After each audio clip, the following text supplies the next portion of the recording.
Assalamualaikum warahmatullahi wabarakatuh. Perkenalkan, nama saya Suharti dari SMP Negeri 2 Pesugihan Cilacap. Saat ini saya menjadi mahasiswa PPG dalam jabatan gelombang 2 kategori 1 di Universitas Muhammadiyah Profesor Dr. Hamka Jakarta. Saya saat ini sedang melaksanakan PPL. Terima kasih. Wassalamualaikum warahmatullahi wabarakatuh. Siap doa mulai.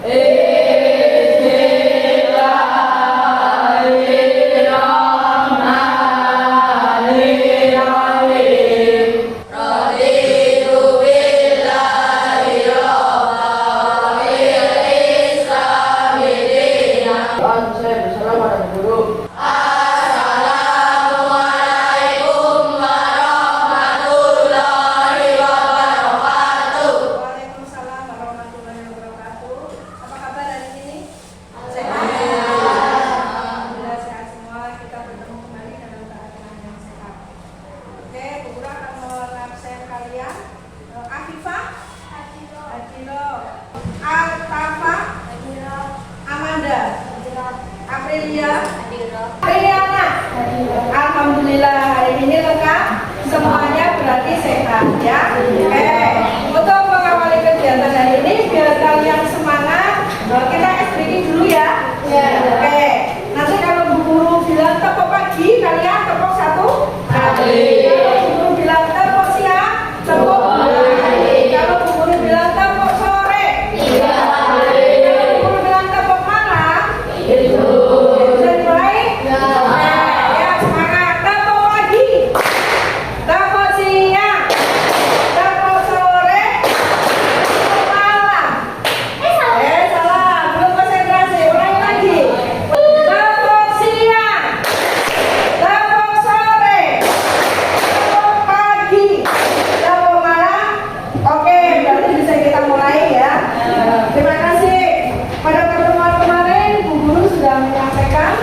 Mengenai sekolah masih ingat sekolah lanjutan? Apa saja sekolah lanjutan?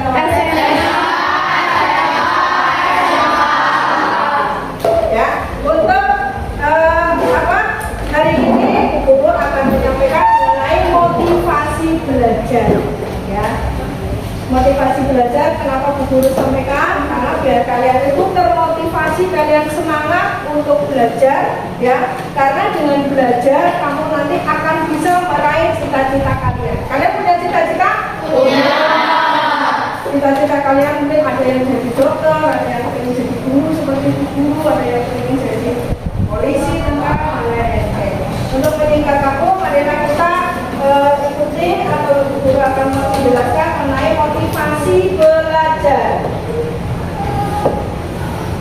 Apa itu motivasi belajar? Ada yang tahu motivasi belajar apa? Mungkin ada yang tahu motivasi belajar itu apa?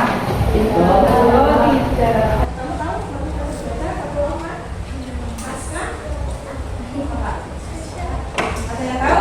Oke, kalau belum tahu motivasi belajar, pengertian dari motivasi. Kamu sering mendengar kata motivasi kan?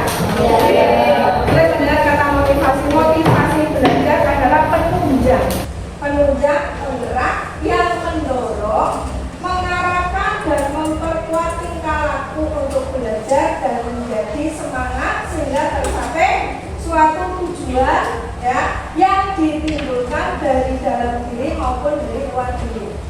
Motivasi belajar itu intinya membuat semangat, ya, supaya kita semangat, ya. Kemudian motivasi belajar tidak serta-merta muncul begitu saja. Jadi tidak tiba-tiba kayak kabut bulat, ya, kayak kabut bulat tiba-tiba tidak. Dalam setiap diri individu ada berbagai macam faktor yang berpengaruh terhadap motivasi belajar. Nanti akan Guru jelaskan faktor-faktornya apa saja. Kemudian selanjutnya,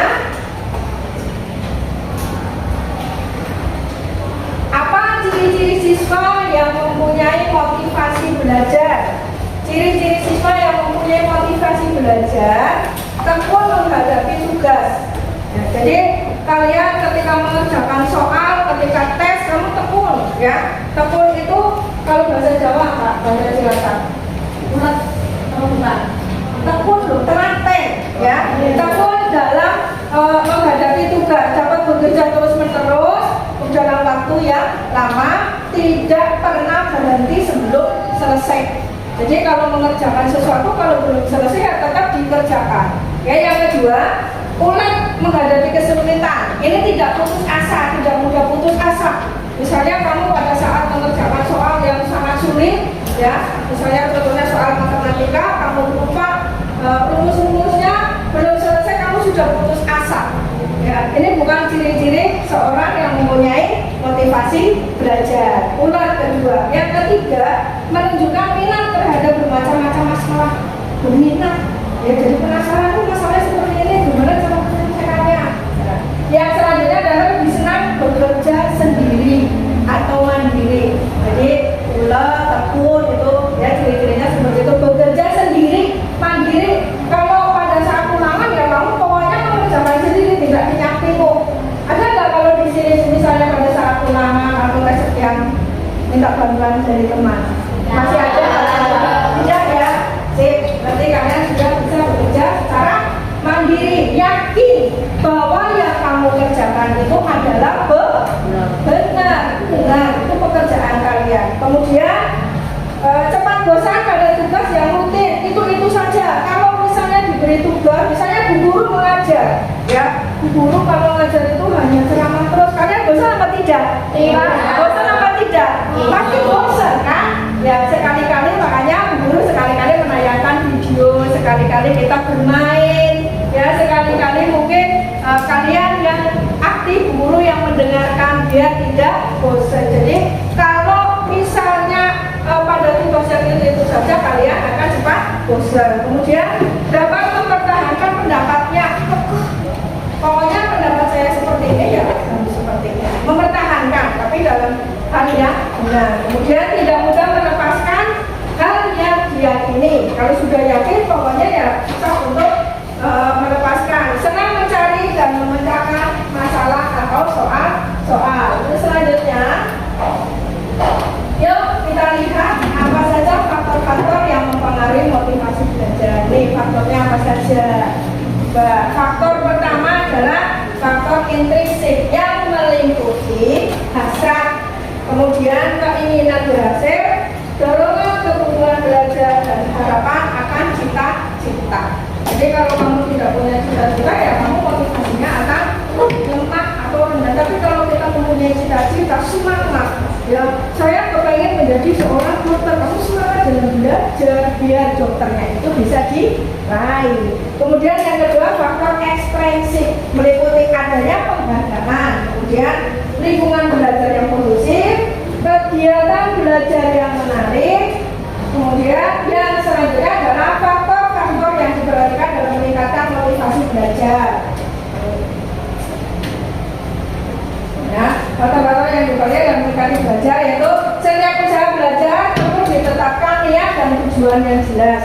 Kemudian merencanakan kegiatan sebaik-baiknya di jadwal. Kalian punya jadwal? Ya. Di rumah ada jadwal apa tidak? Ada. Jadwal pelajaran di sekolah.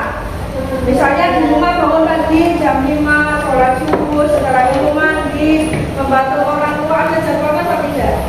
Belum ya, harus dibuat ya. Supaya apa? Supaya kamu itu tahu loh, oh ya jam segini saya harus belajar, jam segini saya harus istirahat, saya harus bermain. Karena bermain itu juga penting kalian untuk bersosialisasi dengan lingkungan. Merencanakan kegiatan sebaiknya, memahami setiap hambatan yang dihadapi dalam belajar. Kemudian berdoa untuk keberhasilan.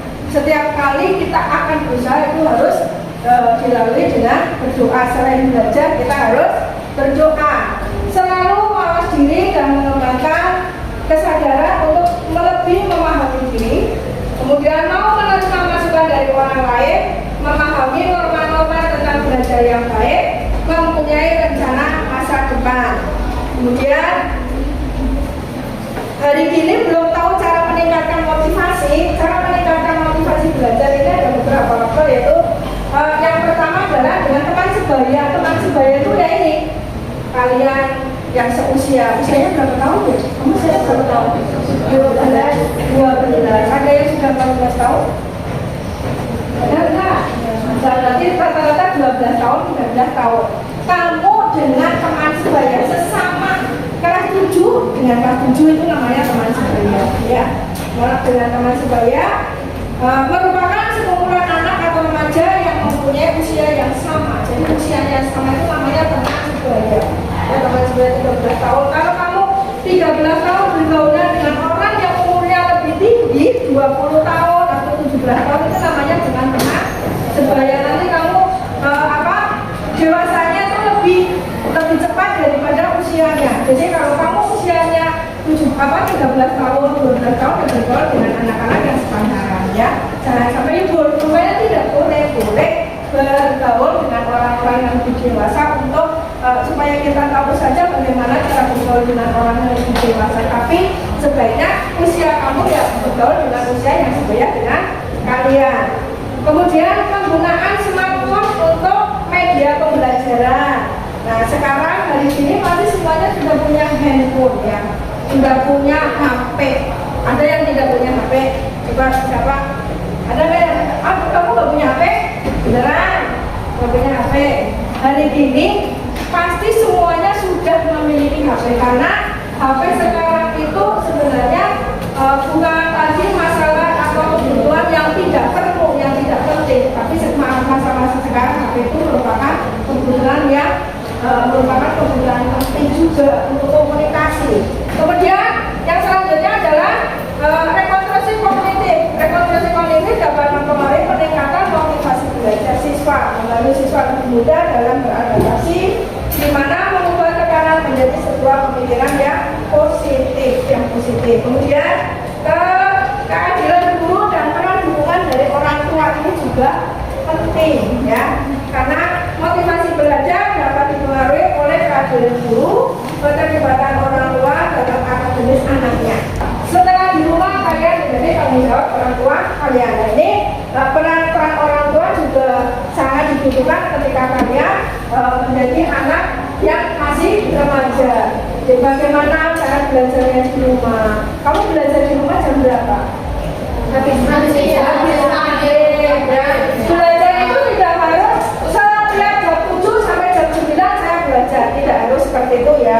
Boleh kamu belajar, misalnya kamu belajarnya, Bu, saya bisa belajar kalau habis subuh karena suasananya ya tenang. Boleh, saya bisa belajar, Bu, setelah saya pulang dari sekolah istirahat, kemudian setelah istirahat saya belajar, itu juga boleh. Masing-masing anak itu cara belajarnya berbeda. Ada yang mungkin cara belajar kalian, saya bisa belajar masuk pelajaran kalau dengan mendengarkan musik, saya bisa belajar kalau dengan membaca, saya bisa belajar kalau dengan menyalin atau merangkum. Itu berbeda-beda. Cara belajar orang itu berbeda-beda. Kemudian yang selanjutnya adalah insomnia. Insomnia tahu? Tidak. Insomnia tahu atau tidak? Tidak. Tidak. Insomnia itu gejala yang susah tidur. Nah, ini kalau kalian nanti terus-terusan main game, nanti kamu bisa menjadi orang yang susah tidur. Insomnia jadi melek sampai larut malam, ya, susah tidur karena kamu sudah kecanduan dengan main game. Nah, itu tidak boleh, ya. Tidak boleh untuk bermain game terlalu malam. Oke? Untuk lebih jelasnya, ini Ibu punya video, ya. Nanti bisa kalian lihat. Ini inspiratif untuk kita, ya, untuk menginspirasi kalian orang-orang yang sukses. Oke, kita simak bareng-bareng, ya. Mulai bermunculan dan terpikirkan untuk sekolah. Apakah mungkin kamu merasakannya sekarang? Ya, kita merasa malas sekolah kalau pagi-pagi. Karena ingat bagaimana membosankannya di sekolah. Apalagi hari Senin, rasanya badan lagi banget. Sampai di sekolah, guru di depan kelas seolah cuma pajangan yang tidak menarik untuk kita perhatikan. Apalagi waktu buka medsos dan lihat televisi, toh banyak kisah orang yang sukses meskipun tidak sekolah tinggi. Kelihatannya wah sekali, bukan? Saat itu juga kita berpikir kalau lanjut sekolah itu tidak penting. Tapi apakah itu benar? kalau berhenti sekolah itu pilihan yang tepat untuk kita. Buktinya, data dari Edukasi Sindonews menyatakan kalau 1,9 juta anak putus sekolah. Dari jumlah itu diketahui bahwa 2 dari 5 orangnya adalah pengangguran, 2-nya lagi kerja serabutan, dan 1 sisanya memiliki penghasilan tetap. Jadi masih yakin untuk tidak lanjut sekolah. Coba kita lihat salah satu contoh dari presiden pertama negara kita. Ya, siapa lagi kalau bukan insinyur sekarang? Bisa mengenyang sekolah rakyat bukan berarti beliau mau puas begitu saja seperti pribumi lain. Dari pengamatan beliau, Indonesia dijajah oleh Belanda yang pintar dan berpendidikan. Karena hal itu, Soekarno Muda bertekad untuk melanjutkan sekolah, meskipun beliau bukan berasal dari kalangan priai dan bangsawan. Kemudian masuklah beliau ke HBS, di mana dari sekolah cuma 20 orang pribumi yang bisa sekolah di sana, sedangkan sisanya adalah keturunan Belanda. Karena biaya sekolah yang mahal dan harus tinggal jauh dari orang tua, membuat beliau harus pandai-pandai menghemat uang. Memang tidak murah bagi seorang Ilander atau pribumi untuk bisa bersekolah di HBS. Di samping harus membayar Rp15 setiap bulan untuk uang sekolah dan pet seragam bertuliskan HBS, kami juga harus mengeluarkan lagi Rp75 setiap tahun untuk uang buku. Aku ingat betul jumlah ini karena aku menghitung setiap rupiahnya dan menjaganya jangan ada lagi yang terpakai untuk hal yang tidak perlu. Selain itu, kita semua pasti tahu B.J. Habibie. Siapa sih yang tidak kenal beliau? Selain merupakan presiden ketiga RI, beliau merupakan sosok panutan yang terkenal tidak hanya dari segudang prestasi dan karya yang beliau hasilkan, namun juga kisah perjalanan cinta beliau yang berbeda. B.J. Habibie terkenal sebagai sosok yang mempunyai semangat juang tinggi dalam pendidikan. Bahkan sejak kecil, B.J. Habibie sudah menunjukkan ketertarikannya kepada mesin dan bercita-cita menjadi insinyur. Sosok lain yaitu Maudy Ayunda yang merupakan sosok anak muda yang sukses dalam dunia entertainment dan juga dalam bidang pendidikan. Ayo, siapa yang pernah dengar lagu Tiba-tiba Cinta Datang Kepadaku? Atau pernah nonton Perahu Kertas? Pasti tahu dong artis cantik yang satu ini. Perlu contoh lain, siapa yang tidak kenal Kang Emil? Sosok pemimpin bercorak milenial berlatar belakang akademisi. Siapa lagi kalau bukan Bapak Muhammad Ridwan Kamil. Kang Emil yang lahir dari keluarga sederhana tidak pernah menyangka bahwa dirinya bisa menjabat sebagai wali kota Bandung, bahkan sekarang menjadi gubernur Jawa Barat loh. Sedari kecil, Kang Emil tidak pernah diwariskan harta oleh kedua orang tuanya, melainkan diwariskan karakter yang berakhlak. Banyak jalan terjal dan rintangan harus dilalui Kang Emil, tapi karena karakter yang diwariskan oleh orang tuanya, bekal-bekal yang didapatkan dari sekolah, dan sifat pantang menyerah, akhirnya beliau bisa sukses seperti sekarang. Nah, dari situ bisa kita lihat kan, kalau lanjut sekolah sudah terbukti sangat banyak manfaat yang akan kita peroleh, terlebih demi masa depan kita yang lebih baik. Lanjut sekolah, ya kali lakuin.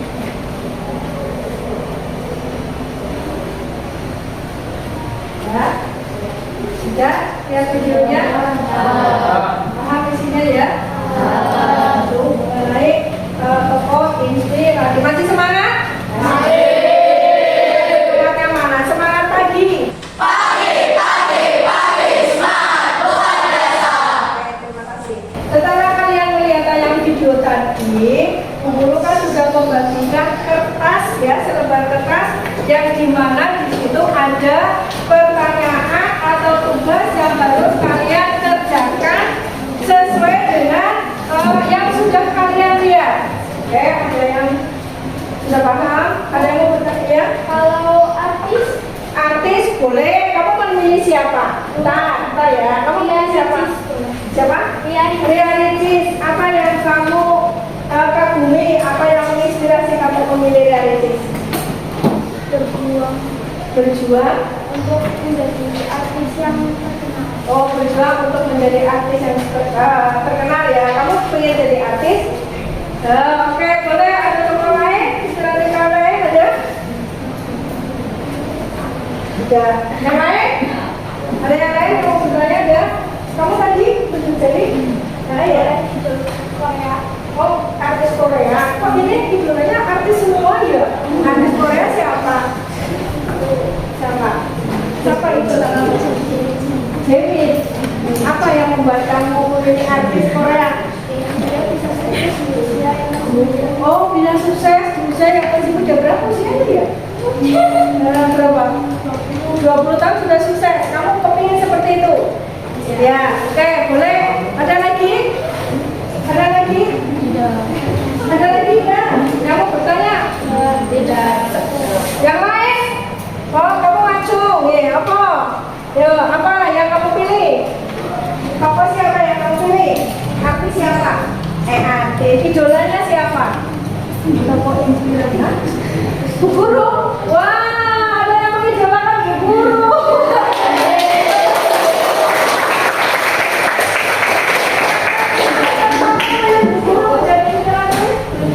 Karena apa? Hah? Apa alasannya? Gak apa-apa sebenarnya. Apa alasan kamu membawa guru menjadi atau menjadi dalam diri kamu? Karena guru. Kenapa? Kenapa? Oh ya lupa. Tapi kamu teman kiranya guru. Oh ada lagi? Yang lain? Ada lagi? Ada yang memilih Soekarno mungkin? Oh, kamu memilih siapa? Siapa? Soekarno. Alasannya memilih Soekarno? Karena salah satu orang yang hebat dan orang yang pandang menyerah, pintar dan hemat dan hebat. Oke, boleh. Yuk sebelah sana. Masih anteng-anteng saja. Sebelah sana ini. Boleh pilih lebih dari satu kan? Boleh memilih lebih dari satu. Tokoh inspirasinya boleh. Ya, boleh memilih lebih dari satu. Kamu tokoh inspirasinya siapa? Mau Awinda dengan Kang Emil. Alasannya? Karena walaupun dia artis, dia terus berpendidikan. Iya, walaupun dia artis masih sempat ya, masih menyempatkan diri untuk bersekolah. Bahkan sekolahnya sampai ke S2 di luar negeri ya. Oke, itu menginspirasi dan memotivasi. Terus kamu sudah cita-cita jadi guru seperti Bu Guru? Iya. Oke. Terima kasih. Ada lagi yang lain? Ada lagi? Kamu? Oh ini artis lagi nih kayaknya. Iya, siapa yang kamu idolakan? Atau inspirasi dalam diri kamu siapa? Felix. Felix. Guru mana nggak tahu artis ini? Ya, kalian semuanya dari nonton itu ya di YouTube ya. Oh TikTokers, ada TikTokers juga. Kamu inspirasinya apa? Memilih itu? Karena saya itu Dari kecil sudah pintar. Pintarnya? Oh, balap motor. Kamu tuh laki-laki ya? Oh, tadi perempuan. Lainnya? Selain itu, ada lagi? Inspirasi yang lain? Kang Emil. Kenapa memilih Kang Emil? karena perjuangannya Oh, perjuangannya yang hebat. mau diajuda. Oh, mau diajuda. Ada lagi? Ada lagi yang lain? Oh, TikTokers siapa? Ini ya. Ya, ada TikToker, ada YouTuber, ada artis, ada tokoh, ya, tokoh berjuang. Boleh, ya kalian boleh lebih dari satu untuk menginspirasi kalian. Kenapa kamu menyodorkan TikTokers yang namanya Denia? Kenapa? Karena itu pintar taekwondo. Oh, pintar taekwondo. Selain itu, dari kecil bisa masuk ya. Boleh, silakan ya. Silakan kalau sudah apa yang menjadi inspirasi dalam diri kamu dituliskan, ya, ditulis. Nanti setelah itu dikumpulkan kembali. Ada 2 lembar yang Bu Guru berikan ya. Yang satu adalah lembar evaluasi proses ini. Jangan lupa diberikan nama. Itu ada nama dan kelas. Silakan kalian tuliskan ya. Waktunya 5 menit ya. Nggak sampai 5 menit nanti waktunya. Silakan dituliskan.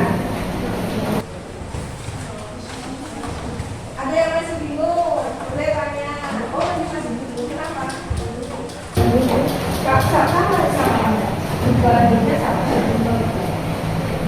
siapa? Ketemu belum? Tadi ada di video. Boleh menyebutkan Soekarno, boleh menyebutkan Habibie, boleh menyebutkan siapa Maudi ya sesuai dengan yang di video, boleh menyebutkan Kang Emil. Kalau selain yang di video boleh tapi tidak buku nih. Teman-teman kamu menyebutkan selain yang ada di video. Nama misalnya Sule itu juga boleh, tapi dengan alasan yang bisa membuat kamu itu terinspirasi itu apanya ya.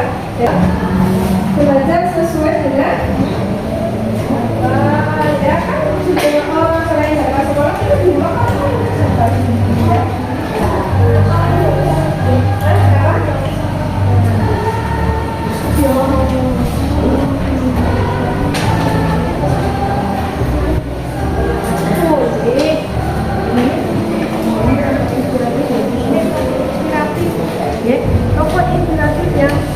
Sesuai dengan kamu. Sudah selesai semuanya? Oh ya, setelah ini lembar yang sudah ibu berikan nanti dikumpulkan kembali, ya, dikumpulkan kembali. Kemudian ada yang belum paham? Ada yang belum bertanya? Ada yang belum bertanya? Sudah jelas semuanya? Kesimpulan pada layanan hari ini adalah bahwa kita itu untuk meraih kesuksesan harus melalui belajar dengan disiplin, ya, memanfaatkan waktu, ya, kamu harus semangat seperti tokoh-tokoh yang sudah ada pada tayangan video tadi. Soekarno bisa sukses, B.J. Habibie bisa sukses, kemudian Kang Emil bisa sukses, itu tidak datang tiba-tiba. Jadi untuk kalian yang sekarang masih duduk di SMP kelas 7, perjalanan kalian adalah masih panjang sekali, masih butuh waktu, ya, butuh waktu untuk belajar, butuh waktu untuk meraih sukses, meraih prestasi. Saya yakin bahwa kalian masing-masing itu mempunyai cita-cita. Kalau kita tidak punya cita-cita, kita tidak terpacu, kita tidak semangat dalam belajar. Karena cita-cita bisa sukses, bisa diraih dengan cara belajar. Semangat belajar ya. Kalau sudah tidak ada yang bertanya, sudah jelas semuanya, ya. Untuk layanan hari ini cukup sampai di sini. Ketemu lagi di pada layanan berikutnya. Mungkin nanti di guru di minggu yang akan datang akan menanyakan mengenai persamaan gender, ya. Oke, kita ketemu di depan. Mudah-mudahan dalam keadaan yang sehat semuanya. Kita akhiri pada kegiatan hari ini dengan bacaan hamdalah bersama.